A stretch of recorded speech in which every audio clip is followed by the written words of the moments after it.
Meaning that,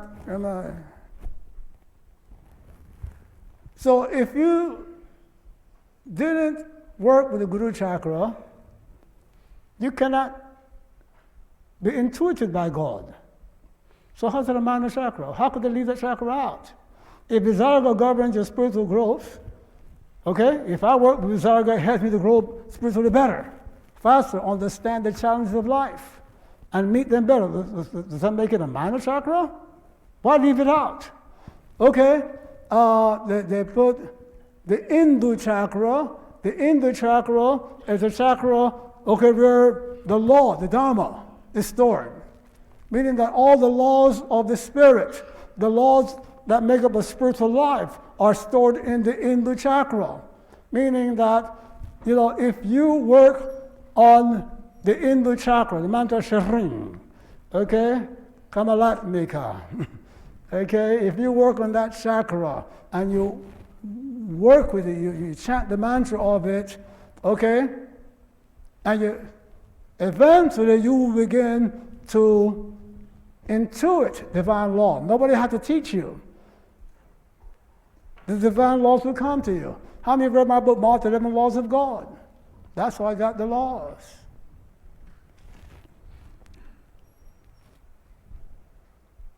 It's stored within you.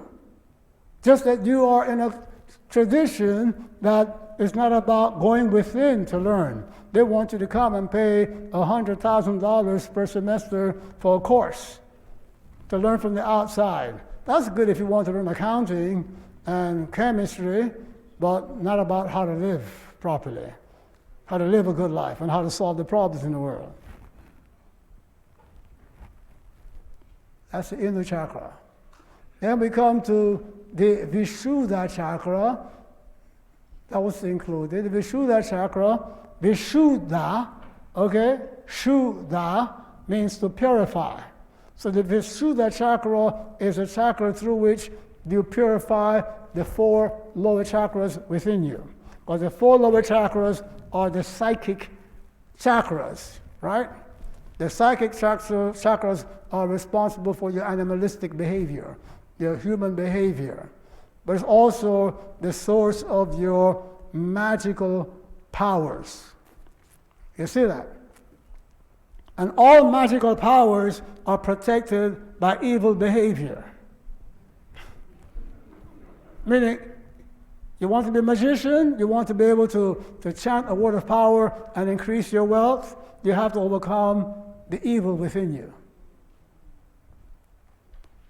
You want to use magical powers to get a good wife, a good husband, fix your life, overcome the evil within you. You have to conquer the evil forces and demoniac behavior within you. That's a nice setup. I love the ways of God. God is very wise. You want me to share my power with you? Well, get rid of the evil within you. Some of y'all, what evil? The evil is that, we have 4 brains, not one. We have a reptilian brain that was evolved about 500 million years ago in the reptilian kingdom. There were no mammals then. We have that brain. It's sitting right, it's the size of a thumb, sitting right at the base of your head. That's a brain all by itself. Wrapped around it is the mammalian brain that was evolved about 250 million years ago. That's the limbic or mammalian brain or the midbrain, okay, which is a source of mammalian behavior. Then about 100 million years ago, the human brain, the cortex, was developed. And that brain, right, is the human brain. And then about 100,000 years ago, okay, the prefrontal lobe, some people say actually 100,000 years ago, which is the brain now that makes us divine. You see that? Okay? So you got to understand that, each brain that comes is supposed to tamper down the brain beneath it. The divine brain, prefrontal lobe, it controls the 3 lower. The cortex is supposed to control the midbrain and the reptilian.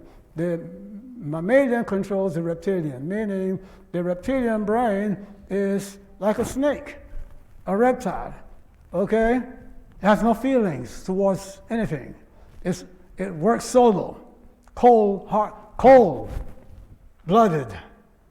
Okay, so when that reptilian brain dominates you, you're selfish. You care only about you. Sometimes you don't even care about yourself. You take on roles where you might be an assassin. Doesn't bother you that you will die. Cannot feel it. You see that? Then the mammalian brain, you see, bonds us with others through emotions and sensuality. Okay? Why? Because it increases our survival. Now I have to be nice to you. But the nice to you, lacks philosophy. It's just emotional, sensual. That's when the cortex comes to then weave philosophies and ideas to bond us now through philosophical ideas with me.